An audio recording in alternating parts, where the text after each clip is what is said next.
Boleh tahu dong, boleh dijelaskan apa saja sih Pak program strategisnya Pak Toim nih ke depannya selama menjabat menjadi Panglima? Itu pertama kali saya jabat langsung saya itu, jadi saya nggak sambutan. Kalau saya sambutan juga belum tentu didengarkan.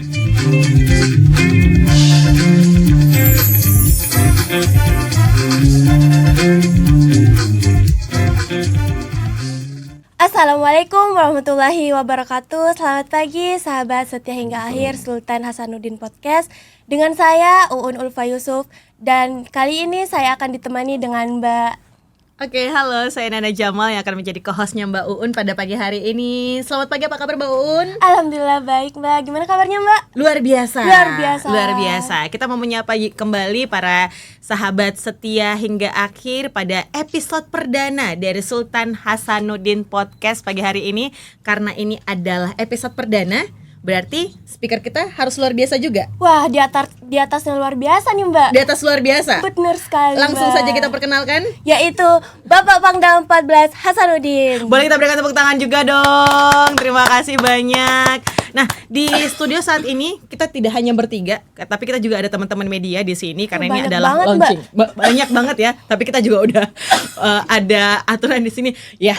Jadi pagi hari ini karena ini adalah episode perdana, kita pengen santai-santai. Ini juga sekaligus diliput sama teman-teman media nih Pak nih. Karena kita mau agak panjang, lebih santai. Panjang nantinya nih Pak dipanggilnya Bapak, Pak Panglima. Karena dengar-dengar ada panggilan sayangnya dari para prajurit nih Pak. Apa nih Pak? Biasanya mereka manggil saya Pak Toim. Saya baru tahu nih Pak, ada panggilan Pak Toim. Di media sosialnya Bapak nggak terspill nama panggilan Pak Toim nih Pak. Jadi gimana? Boleh panggil Pak Toim ya Pak ya? Boleh santai aja. Oke. Jadi saya sebagai prajurit Bapak, apakah boleh memanggil Bapak Toim? Boleh, silakan. Boleh ya Pak. Oke, Oke. baik. Nah, ini kalau kita berbicara masalah Sultan Hasanuddin Podcast Pak, ini dengar-dengar tadi ada alasan khusus kenapa kemudian ada dari Kodam 14 Hasanuddin ini sendiri membuat podcastnya sendiri. Alasannya kenapa nih Pak? Jadi gini Mbak, kita ini saat ini negara sudah sangat cukup berkembang dengan masif. Nah kita jangan gaptek sekali lah TNI ini.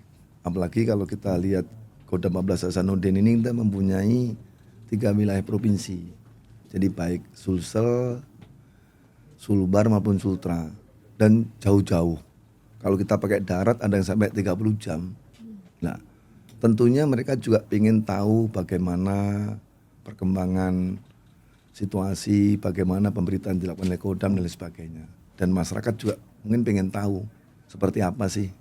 Nah, kalau kita memberitahu satu-satu kan agak sulit dan waktunya juga terbatas. Apalagi saat ini transportasi juga sulit. Kalau kita lihat inflasi di Sulawesi ini yang paling mahal disebabkan oleh transportasi. Nah untuk itu dari Kasat, Bapak Kasat membangun podcast ini. Oke. Oh, jadi ini arahan langsung dari Pak Kasat ya Pak ya. Tapi kedepannya podcast ini sendiri nanti akan bahas apa aja nih Pak? Ya sebetulnya kalau podcast ini kalau kita melihat tugas pokoknya Kodam ya semuanya. Jadi seluruh bidang kehidupan bangsa masuk.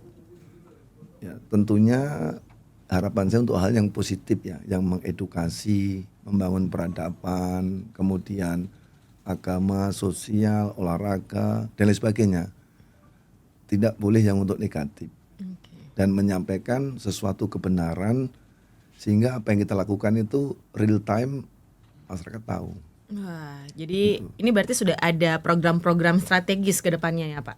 Boleh tahu dong, boleh dijelaskan apa saja sih Pak program strategisnya Pak Toim nih ke depannya selama menjabat menjadi Panglima? Kalau kita sebetulnya kalau menurut aturannya, tapi maaf bukan berarti doktrinnya tidak. Kita sudah punya undang-undang, punya Sumpah Prajurit, Sabta Marga, 8 wajib TNI. Namun dalam penjabaran kita lebih luas lagi. Jadi bagaimana intinya TNI itu kembali kepada jati diri. Jadi TNI rakyat, TNI pejuang, nasional dan profesional. Nah untuk menuju ke situ tentunya tidak suatu hal yang mudah. Perlu ada kemasan-kemasan bagaimana tanpa disadari masyarakat akan mengatakan oh bener ya. Itulah yang di program-program yang kita setting. Okay. Nah, Kemudian nih Mbak, Mbak tahu nggak Bapak Pangdam kita ini Setelah terima jabatan, Bapak Pangdam mempunyai slogan tersendiri, yaitu 6K di hati kita. Kalau mungkin bisa dijelaskan nih Pak, 6K di hati kita seperti apa? Jadi saya mencoba awalnya melihat bagaimana sih kondisi anggota, kondisi masyarakat. Memang dalam kepemimpinan kita mengenal bermacam-macam teori, prinsip, sifat. Namun itu juga menurut saya tidak bisa diterapkan secara normatif tanpa kita melihat bagaimana kondisi yang kita pimpin. Nah, setelah saya dapatkan itu saya mencoba simpel saja. Karena orang biasanya Mbak kalau misalnya dengerin omongan lama-lama itu tidak tertarik. Dalam teori dikatakan 15 menit saja orang bisa mendengar secara konsen. Setelah itu go on, main HP lah, tidur dan sebagainya. Nah, saya mencoba mengemas semakin banyaknya program dari pimpinan, komando atas, kita sendiri, saya kemas yang simpel saja. Tidak usah panjang-panjang, sehingga memudahkan diingat dan dilaksanakan dengan 6K di hati kita. Itu pertama kali saya jabat langsung saya itu, jadi saya nggak sambutan. Kalau saya sambutan juga belum tentu didengarkan, simpel saja. Dan 6K di hati kita itu yang pertama adalah karakter.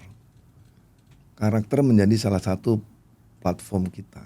Tanpa karakter, sistemnya bagusnya kayak apa, SDM-nya hebatnya kayak apa, anggaran dilengkapi, no way, pasti akan jadi masalah. Jadi karakter menjadi salah satu platform prajurit Kodam 14 Hasanuddin. Terus yang kedua, capable. Harus cakap. Bukan hanya profesional, tapi cakap. Artinya apa yang kita lakukan harus bisa bermanfaat buat masyarakat dan diterima. Percuma kita kerja keras, masyarakat menolaknya. Kan banyak tempat lain hasil kerjanya ditolak. Hasil ini nggak bermanfaat. Nah, saya coba seperti itu, harus cakap. Jadi apa yang dilakukan oleh Kodam hasilnya bisa dinikmati oleh mereka dan diterima dan manfaat. Contoh gampang-gampang, misalnya kemarin kita membuat biovlog. Itu simple. Jadi tempat ikan hanya modal tidak banyak, 1000 ikan 3 bulan panen. 2 kali panen sudah balik modal. Selanjutnya tinggal dinikmati. Nah, itu. Oke, jadi 6K di hati ini lumayan banyak ya Pak ya, tapi ada yang saya dengar juga kalau diantara K-nya itu adalah kesemestaan dan juga kerakyatan.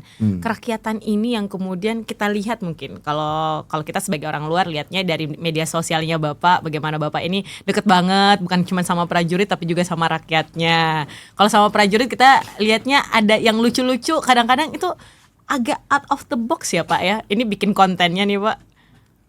Jadi begini, saya banyak baca buku beberapa kepemimpinan di negara-negara luar, bahkan di Amerika Latin itu tahun 74 pernah menerapkan suatu kepemimpinan, dia gagal. Kemudian negara di Afrika, saya lupa, itu pemimpinnya perempuan, pada berbeda tapi berhasil. Dan setelah saya lihat apa yang menyebabkan mereka itu kok bisa berhasil. Oh, satu lagi Mahatma Gandhi, kalau kita lihat Mahatma Gandhi tampilan biasa, karena celana pendek, tidak pakai baju, tapi omongannya diikuti semua. Nah, disitulah saya merubah tampilan saya, tidak hanya sebagai komandan. Saya ganti nama saya, ganti Toim. Tidak ada pangkat, tidak ada lain-lain, Toim. Harapan saya lebih dekat dengan masyarakat, dekat dengan anggota. Dan kemudian ke bawahnya saya menghindari acara-acara yang formal. Saya lebih suka misalnya acara dengan ngopi-ngopi, sering dengan media ngopi-ngopi. Kemarin ke Sulbar juga ngopi-ngopi. Jadi tidak harus dengan, maaf saya ngopi juga. Ya nggak apa-apa Pak. Tapi ada satu lagi katanya Pak selain ngopi-ngopi, jogging bareng, olahraga bareng. Suka banget ya Pak ya, jogging katanya dari rumah sampai. Suka banget Mbak. Sering diajakin? Sering Mbak. Prajuritnya sering diajakin apa aja nih Pak? Jadi gini ya, kita ini udah tua. Negara kita sudah 78 tahun merdeka. Selalu banyak slogan. Kalau kita lihat coba, kota Makassar berapa slogan, tempelin semua. Pertanyaannya, dilakukan enggak? Saya bilang, kamu harus fisikmu bagus, kesehatan bagus. Tapi saya hanya ngomong doang. Nah, saya hilangkan itu, saya ajak langsung. Oh, mereka baru tahu. Oh, ternyata kalau lari itu sehat. Oh, ternyata kalau kita misalnya komunikasi itu menambah humor, guyon itu menambah imun kita. Itu saya terapkan pada mereka. Jadi selain bersama dengan prajurit, mungkin nanti teman-teman media juga mau diajakin buat lari-lari bareng Bapak. Olahraga bareng atau nge-gym bareng Bapak ya. Mungkin ada di Kalau- lain waktu dan kesempatannya ya. Satu Mbak yang perlu yang out of the box tadi. Saya setiap kunjungan ke satuan tidak pernah naik mobil. Saya lari. Ke lokasi tempat Ya, kunjungan. kalau dia masih di bawah 7 kilo saya lari. Tapi kalau di atas itu, misalnya ke Kendari naik pesawat dulu, tapi turun baru lari. Ya itu kan guyon lagi nih Bapak ya. Oke. Bahkan saya di pesawat pakai olahraga. Bapak kalau lari-lari kayak gitu gak pakai pakaian seragam seperti ini, dikenalin nggak Pak sama warganya, sama masyarakat? Ada yang suka minta foto bareng nggak Pak? Mungkin karena seringnya dan banyak komunikasi interaksi dengan saya, banyak kenal. Kemarin tanpa sengaja ada orang jualan, saya mau beli nggak boleh dikasih. Kenapa? Dia kenal Pak Pangdam, katanya orangnya baik, katanya mereka. Jadi mereka nggak mau dibeli. Banyak, Padahal ini nggak pakai seragam ya Pak ya? nggak pernah. Oke. Saya menghindari itu. Nah tapi sekarang sudah menjabat sebagai seorang panglima di Kodam 14 Hasanuddin. Kita penasaran ya. Gimana latar belakang pendidikan Bapak Pangdam nih, Pak? Sebetulnya kalau pendidikan sama aja. Kata atasan kita kalau sudah menjadi Pangdam berarti sudah terpilih. Saya sekolahnya normal-normal saja. Cuma saya ada yang nggak normal karena saya haus sekolah. Jadi saya dimanapun berada pasti sekolah terus. Bahkan gelar saya pun double. Artinya bukan berarti saya pinter, tidak. Tapi saya hanya pengen saja. Gitu. Kata nggak pinter tapi katanya selalu dapat posisi pertama juara 1 nih Pak. Ya itu bukan karena saya, karena kebetulan nanti. Tapi kalau jabatan strategisnya Bapak sebelum menjadi panglima? Saya sekolah di militer juga lengkap, jabatan saya lengkap. Mungkin jabatan yang paling banyak saya 24 kali jabatan pindah-pindah. Dan tugas saya jarang lama Mbak, paling 6 bulan, 7 bulan pindah. Dan semuanya sudah. Oke. Yang belum di Kopassus saja. Karena saya bukan orang Kopassus.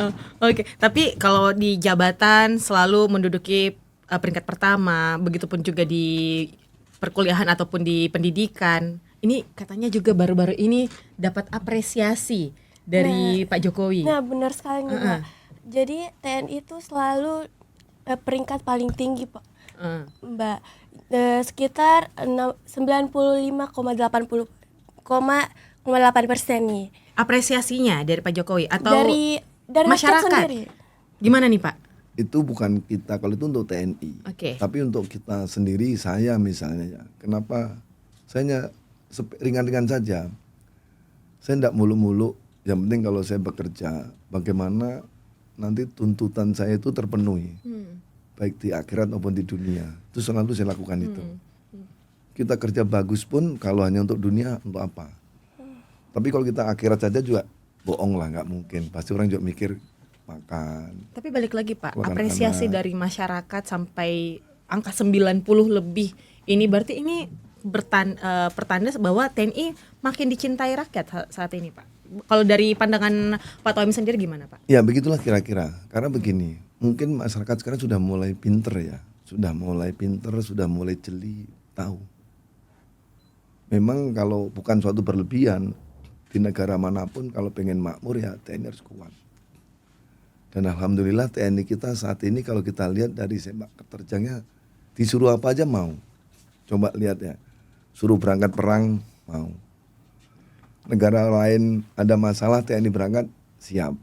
Kemudian kebakaran suruh madamkan siap. Nggak ada air. Kemarin masyarakat Makassar nggak punya air, nelponnya ke saya, Pak tolong dikasih air dong, saya langsung bantu. Di daerah mana tuh Pak? Saya lupa di kota Makassar Oh, sini. oke. Perumahan apa gitu. Sampai dia jawab, saya utang budi sama Bapak, kapan saya balasnya bla bla bla gitu. Itu dikabarinnya via apa Pak? DM kah atau? DM, Wih. HP. Wah, langsung dari media sosialnya Bapak ya Pak ya? Saya tanya kenapa kok nggak lapor ke yang lain? Bilangnya lama. Kalau Pangdam begitu lapor langsung ada. Oke. Ya itu. Kemudian kita juga merencanakan nanti program pembersihan pantai dari mulai Takalar sampai ke Palopo kalau sama-sama kita bersihkan. Ya kita juga mau. Nah mungkin disitulah masyarakat melihat TNI ini semuanya kok mau semua dan nggak pernah menuntut apa-apa. Yang penting kita ikhlas untuk masyarakat seneng kita senang. Waduh luar biasa. Ini Emang keren banget. keren banget sih Bapak Pangdam. Oh, Pangdamnya katanya Pak.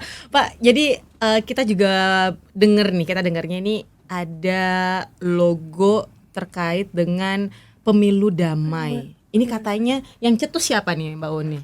Bapak Pangdam. Bapak Pangdam yang cetus. Gimana ceritanya? Bapak yang ceritain. Jadi gini, ini pemilu ini kan sebagian masyarakat menganggap suatu momok. Ya. Sebagian masyarakat menganggap suatu yang pesta demokrasi, sebagian biasa-biasa saja. Nah, sehingga kita buat suatu suasana yang mereka nanti tetap pesta demokrasi, tapi suasana aman. Kita buatlah logo namanya Guyup Rukun dan damai menuju pemilu yang jurdil, luber, aman dan nyaman. Dan itu waktu launching kita undang semua seluruh pejabat gubernur, Kapolda, kemudian KPU Bawaslu di 3 provinsi. Kita samakan suara, samakan langkah untuk sama-sama menjaga itu. Dan sudah kita launchingkan, harapan kita masyarakat tidak perlu lagi panik. Kemudian teman-teman dari peserta pemilu juga silakan, tapi dengan cara-cara yang bagus lah, jangan sampai merusak persatuan dan kesatuan bangsa. Wah, semoga sahabat setia hingga akhir ini setelah mendengarkan pernyataan Pak Toim setelah ini jadi lebih tenang menghadapi pemilu di tahun yang akan datang kayak gitu ya. Ya silakan. Oke, gimana nih? Jadi kedepannya nanti kita bisa mengharapkan bahwa ada cerita-cerita yang lebih menarik lain nantinya di Sultan Hasanuddin Podcast ya. Tapi terakhir kita Sebelumnya Tunggu. Ya. Ada satu yang perlu kita sampaikan di sini Mbak ya, kelupaan tadi.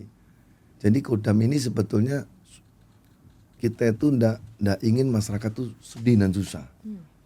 Kita punya program door to door tenaga kesehatan. Nah, gimana tuh maksudnya Pak? Jadi orang-orang yang sudah lanjut usia, ndak punya uang, ndak punya saudara, ndak punya kendaraan, ndak usah takut. Cukup WA atau mungkin melalui siapa kita datangi, kita obati, kita kasih vitamin dan kita kasih buah. Saya jadi penasaran Pak, berapa banyak DM yang Bapak dapat tiap harinya nih Udah Pak? sering banyak. Pernah ada ibu-ibu WA saya, katanya rumahnya ambruk, roboh, ini langsung kita perbaiki saat itu. Bahkan kemarin ada korban kebakaran, kita ada 10 rumah terbakar, habis, semua habis. Besoknya langsung kita bangunkan baru tanpa ada anggaran dari negara. Wah, boleh tepuk tangan dulu dong, hening banget nih dalam studio. Tapi kalau denger yang kayak gini kita harus kasih apresiasi. Memang keren banget sih Bapak Pangdam. Ikutan nggak sama Bapak? Tidak sih Mbak. Harus ikut nih Pak. Dan kita juga ada program namanya Jumat Berkah. Apa tuh Pak lagi? Jumat Berkah, Senin Berkah ada. Jadi kita membagi-bagi makanan gratis. Itu tiap pelaksanaan sampai 3.000, 4.000. Lokasinya di mana aja Pak? Tersebar dari mulai Sulawesi Tenggara, Sulawesi Barat sampai Sulawesi Selatan. Semua bagi-bagi. Jadi kedepannya ada program-program apa lagi nih Pak yang Bapak usung? Kalau saya melihat seperti ini, kemarin saya menangkap keinginan dari pemerintah, nanti saya akan buat program bedah halaman. Jadi bedah halaman itu saya inginkan nanti akan kita volunteer dari anggota sendiri. Jadi rumah anggota yang kan rata-rata anggota kita tidak di apartemen, pasti napak di tanah kan. Jadi saya ingin rumahnya tuh nggak boleh kosong, harus ada kebutuhan yang urgen yang setiap hari kita gunakan. Mbak suka sambal enggak? Suka banget Bapak. Beli nggak cabenya? Beli Pak. Nah, ini yang salah total. Harusnya gimana Pak? Kita cabai nggak pernah beli. Tanam sendiri. Nanam ya Pak ya? Sangat simpel, tinggal polybag dikasih cabai. Saya nggak ada halamannya Pak. Gimana dong Pak? Nggak punya halaman Pak. Makanya nikah sama tentara. Gak punya halaman. Ada nggak Pak? Mbak Un udah. Kalau saya masih lama Pak. Oh iya, ya udah duluan aja Mbak Un. Jadi kalau misalnya bikin Indomie, ada apa namanya Aduh, tuh? cabenya Pak. Bukan cabai apanya tuh? Daun apanya juju tuh? Daun bawang Pak. Seledri. Bukan. Daun ketumbar. Sawi. Kol sawi. Sayur Pak, itu Pak sayur Sawi Pak. hijau. Beli enggak? Beli Bapak. Nah, itu nggak bener lagi. Kita Kalau nggak pernah beli. prajurit nggak beli Pak? Nggak beli, semua tanam. Bapak yang mana Pak? Terus kalau mau makan ikan nila, lele, beli nggak? Ya Beli. beli Pak. Kita nggak pernah beli, semua punya, ada Produksian sendiri ya Pak? sendiri. Oke, habis ini harus kita. Teman-teman di sini udah pernah nyoba belum? Udah pernah diajakin? Oh, kalau sesama prajurit mah udah Pak. Tapi teman-teman media udah belum?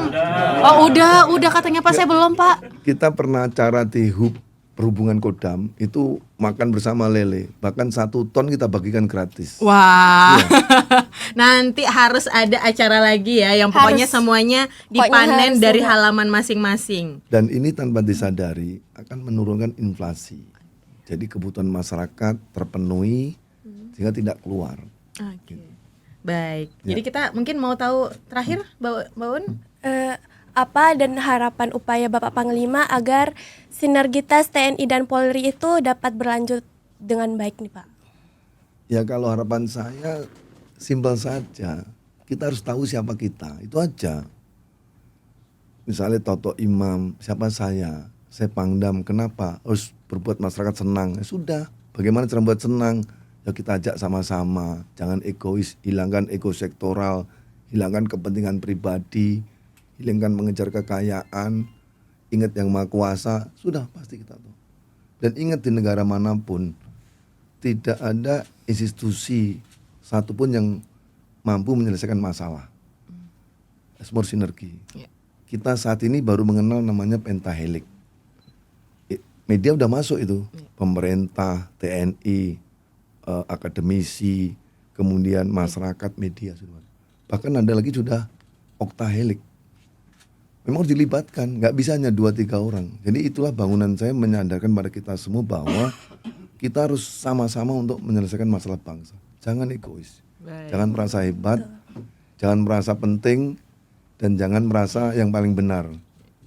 Itu saja, harus Oke. tahu siapa kita. Baik, terima kasih. Tepuk tangan dulu dong sekali lagi, luar biasa untuk episode perdana dari Sultan Hasanuddin Podcast yang langsung menghadirkan Bapak Pangdam kita Pak Toim sebagai speaker perdana kita di Sultan Hasanuddin Podcast. Dan tentunya kita berharap bahwa nanti setelah kita bisa mengakses secara umum untuk secara bebas, free untuk Sultan Hasanuddin Podcast ini, kita bisa mendengarkan berbagai perbincangan-perbincangan menarik dan juga mengetahui apa aja sih kegiatan yang saat ini tengah dilakukan oleh Kodam 14 Hasanuddin yang nantinya ke depannya tentunya membawa kebaikan untuk masyarakat dan juga TNI semakin dicintai oleh rakyat. Dan kalau begitu Pak Toim, terima kasih banyak Terima kasih. sudah hadir Sama-sama. pokoknya di Sultan Hasanuddin Podcast perdana kita. Dan ada saya Nana Jamal. Dan saya Sedakawat Uun Ulfa Yusuf. Saya Pamit. juga Toim. Ya Pak, ini kameranya Terima Pak, kasih. lihat ke sini Pak nih. Terima kasih banyak tentunya sudah mendengarkan perbincangan kita. Terima kasih sudah mengikuti launching dan juga mendengarkan podcast kita. Nantikan terus episode-episode berikutnya. Dan sampai jumpa lagi di episode dari Sultan Hasanuddin Podcast. Sampai jumpa. Terima kasih. Wassalamualaikum warahmatullahi wabarakatuh. Waalaikumsalam warahmatullahi wabarakatuh.